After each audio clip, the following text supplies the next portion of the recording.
দুপুর বন্ধুরা, এই যে দেখো কড়াই তেল গরম হয়ে গেছে, অল্প করে আমি তেল দিয়ে দিচ্ছি।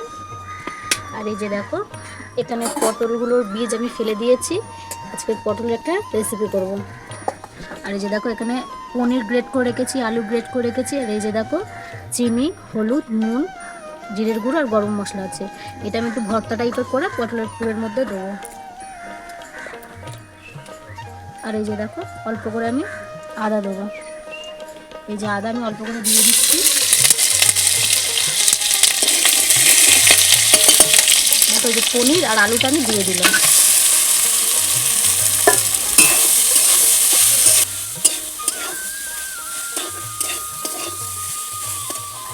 আর এই যে দেখো এখানে যে মশলাগুলো আমি বলছি সেই মশলাগুলো দিয়ে দিচ্ছি আমি।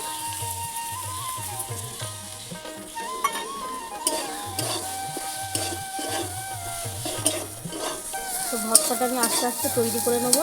আলু আর ছানার পুরটা আমি তৈরি করে দিচ্ছি আস্তে আস্তে। দেখো বন্ধুরা, পুরটা আমার তৈরি হয়ে গেছে। আমি এবার দেখো পটলের ভিতর ঢুকিয়ে নেবো আস্তে আস্তে করে। এরকমভাবে তোমরা একবার রান্নাটা করে খাবে, দেখবে খুব ভালো টেস্ট হবে। দেখো আমি এক এক করে পটলের পুরগুলো এর ভিতরে ভরে নেবো। দেখো বন্ধুরা, পটলগুলো ভাজা গেছে। আমি তোমাদের এটা দেখাতে ভুলে গেছি। এই যে দেখো এর ভিতরে ঝাঁটাকাটি দিয়ে মুখগুলো আমি আটকে দিয়েছি। এদিকে তেল গরম হয়ে গেছে, গরম মশলা গোটা আর এলাচ দিয়ে দিলাম। আর এই যে দেখো তেজপাতা দিয়ে দিচ্ছি।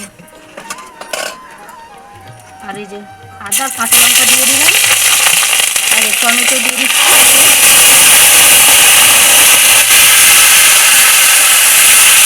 এই যে দেখো এই যে পুরটা বেঁচেছিল, এই পুরটা আমি এর মধ্যে দিয়ে দেবো, তাহলে তরকারিটা গ্রেভি গ্রেভি টাইপের হবে।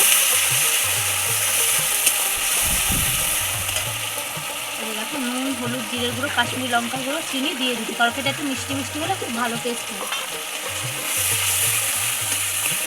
দেখো মশলাটা আমার ভালো করে কষানো হয়ে গেছে, তেল ছেড়ে দিয়েছি। এবার আমি জল দিয়ে দেবো মধ্যে।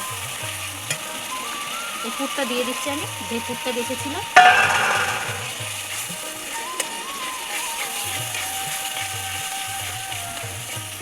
জল দিয়ে দিচ্ছি আমি।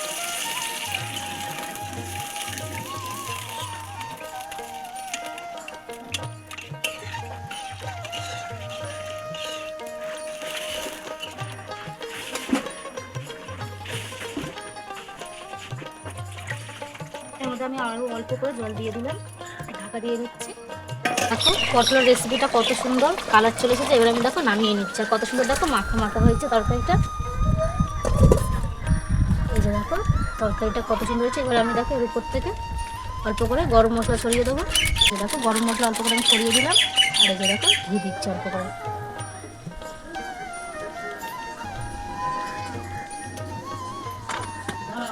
রান্নার রেসিপিটা তোমাদের কেমন লাগলো অবশ্যই জানাবে।